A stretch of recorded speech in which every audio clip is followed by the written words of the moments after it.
திருச்சிற்றம்பலம். எந்நாட்டுடைய சிவனை போற்றி, எந்நாட்டவருக்கும் இறைவா போற்றி. நெக்ஸ்ட் ஜென் சேனல் நேயர்கள் அனைவருக்கும் அன்பான வணக்கங்கள். இன்னைக்கு நாம ஜூலை மாத பலனை பத்தி பார்க்க போறோம். அதற்கு முன்னாடி நம்மளோட சேனலை சப்ஸ்கிரைப் பண்ணிக்கோங்க. இந்த மாதம் ஃபர்ஸ்ட் என்னென்ன கிரகங்கள் மாறுறாங்க, என்னென்ன கிரகங்கள் சேர்ந்து என்ன யோக பலனை கொடுக்க போறாங்க அப்படிங்கிற நம்ம பார்க்கலாம். ஃபர்ஸ்ட் பாத்தீங்கன்னா சூரிய பகவான் அப்படின்னு சொல்லக்கூடியவர் கடக வீட்டுக்கு வரார் 16ஆம் தேதி மிதுனத்திலிருந்து. இங்க குரு ஆல்ரெடி உச்சமா இருக்கார். அப்ப சூரியனும் குருவும் சேர்ந்து சிவ ராஜ யோகத்தை கொடுக்க போகிறார். இந்த யோகம் அப்படிங்கிறது இந்த வருடம் ஒரு முறை மட்டும்தான் வரும். அதற்கப்புறம் பாத்துட்டீங்கன்னா அடுத்த வருஷம் தான் சூரியன் குரு சேர்க்கை அப்படிங்கிறது ஏற்படும். சோ உங்க ஜாதகத்துல அந்த அமைப்புகள் இருக்கான்னு பாருங்க. சனி பகவான் 26ஆம் தேதி வக்ரகிரி அடைகிறார். உங்க ஜாதகத்தில் சனி வக்ரமாக இருந்தால் மிகப்பெரிய யோகத்தை கொடுப்பார். அப்ப யாருடைய ஜாதகத்தை எல்லாம் சனி வக்ரமா இருக்குதுன்னு பாத்துக்கோங்க. அவங்களுக்கு எல்லாம் எல்லாமே ஜாக்பாட் அப்படிங்கறத நம்ம எடுத்துக்கலாம். அடுத்தது சுக்கிரன் கேதுவோட சேர்ந்து சிம்ம வீட்டுல பயணப்பட போகிறார் இந்த மாதம் முழுவதும். பொதுவாக சுக்கிரன் கேது சேர்க்கை, சுக்கிரன் ராகு சேர்க்கை, சுக்கிரனுக்கு திரிகோணத்தில் ராகு கேதுக்கள் இருப்பது, ராகு கேது சாரத்தில் சுக்கிரன் இருப்பது, இதெல்லாம் ஒரு பெண் சாபத்தினுடைய அமைப்பை கொடுக்கக்கூடிய ஒரு சேர்க்கை அப்படிங்கிற நம்ம எடுத்துக்கலாம். அதே போல ரிஷபத்திலையும் துலாத்திலையும் ராகு கேதுக்கள் இருந்தாலும் இது ஓரளவுக்கு பொருந்தி வரும் அப்படிங்கிறது உண்டு.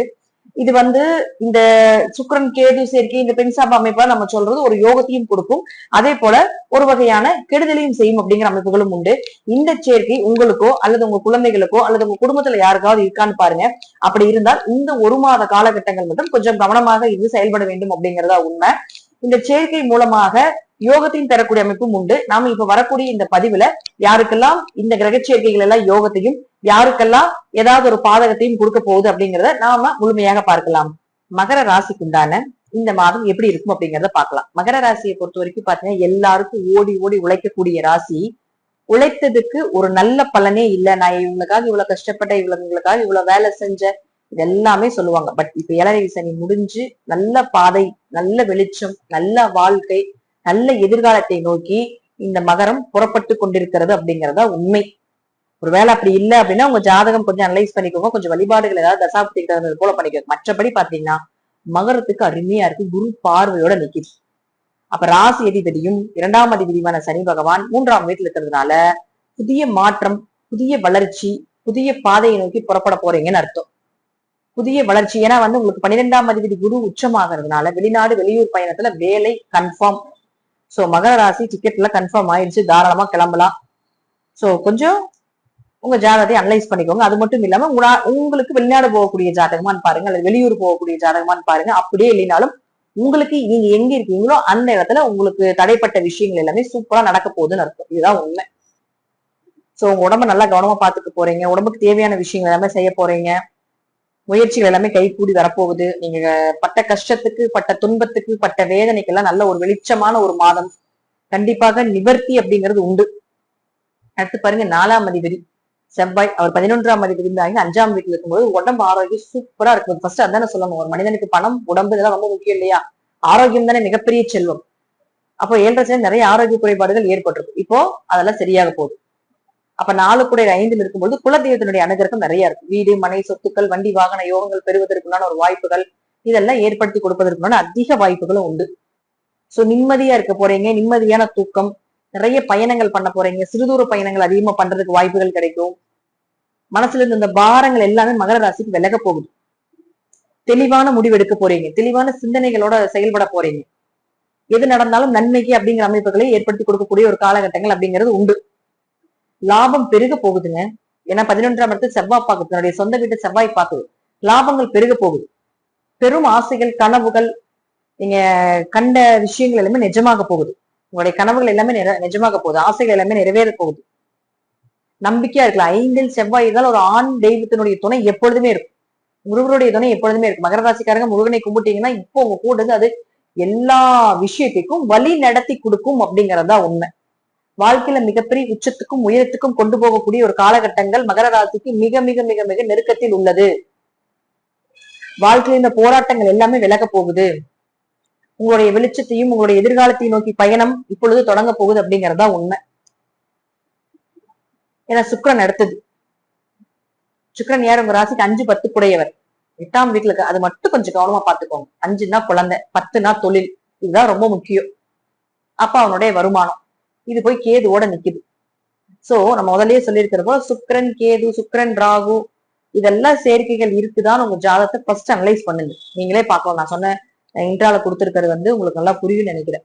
அதைவே நீங்க பாத்தீங்கன்னா உங்களுக்கு இந்த அமைப்புகள் இருக்கு அப்படின்னா 8ஆம் இடங்கு அவமானம். சோ ஒரு பெண்கள்னால அவமானமோ, ஒரு ஆண்கள்னால அவமானமோ, ஒரு தலைக்குனிவோ, தொழில்ல இன்வெஸ்ட்மெண்ட் பண்ணி கொஞ்சம் ஏமாற்றமாகறதோ, புதிய இன்வெஸ்ட்மெண்ட் பண்ணாம இருக்கிறது நல்லது. சோ இதெல்லாம் கொஞ்சம் கவனமா பாத்துக்கிறது நல்லது. 5ஆம் இடங்கிறது உங்க குழந்தைகள் இல்லையா? அப்ப உங்க குழந்தைகள் உங்களுக்கு இந்த சேர்க்கை இருந்தாலும் சரி, உங்க குழந்தைகளுக்கும் குடும்பத்துல யாருக்கு என்ன சேர்க்கை இருந்தாலும் கொஞ்சம் உங்க குழந்தைகளுடைய நடவடிக்கை பழக்க வழக்கங்கள் கொஞ்சம் கவனம் செலுத்த வேண்டும். என்ன பண்றாங்க, எங்க போறாங்க, எங்க வராங்க, என்ன செய்யறாங்க, ஆசைகளை தூண்டக்கூடிய நிறைய விஷயங்கள் மகரத்துக்கு இந்த மாதம் நடக்கும்.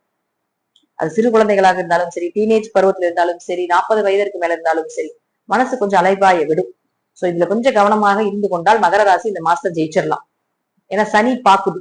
சோ ஒரு பெண்ணால ஒரு அத்தை ஏதோ ஒரு விஷயத்துல அவமானப்படுத்த வேண்டியதோ அல்ல அவங்க மூலமாக ஒரு ஒரு மருத்துவ செலவுகள் கூட வர்றதுக்கு வாய்ப்புகள் உண்டு அப்படிங்கிற அமைப்பும் மகரத்துக்கு இந்த மாதம் ஏற்படும். அடுத்து புதனை பொறுத்த வரைக்கும் பாத்தீங்கன்னா 6 மற்றும் 9ஆம் அதிபதியான புதன் வக்கரகதியில இருக்கார். இருந்தாலும் சூரியனோட சேர்ந்து புதாதி யோகம், படித்த படிப்புக்குண்டான வேலையில ஒரு உயர் போஸ்டிங் கிடைக்கிறது, அவமானப்பட்ட இடத்துல மீண்டும் எழுந்து நிக்கிறது, இதெல்லாம் சூப்பரா இருக்க போகுது. வேலை நிச்சயமா உண்டுங்க மகர ராசிக்கு இந்த மாசம். வேலை இல்லாதவங்களுக்கு வேலை கிடைக்க போகுது.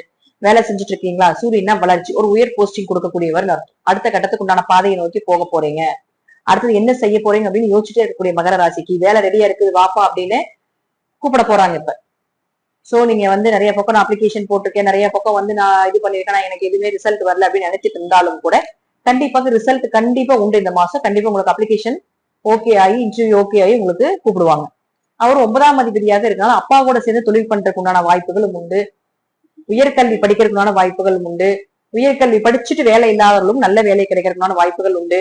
படித்த படிப்புக்குண்டான வேலைகள் நல்ல சம்பள உயர்வோட கிடைக்கிறதுக்கு வாய்ப்புகள் உண்டு. உங்க கெட்டதெல்லாம் விலகிடுச்சு, நல்ல நேரம் தொடங்கிடுச்சு. அதுதான் உண்மை.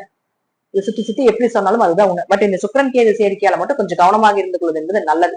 16ஆம் தேதிக்கு மேல சூரியன் வந்து உங்களுக்கு குருவோட சேர்ந்து சிவராஜ யோகமாக செயல்பட்டு உங்க ராசியை நேரடியாக 2 பேரும் பாக்குறாங்க.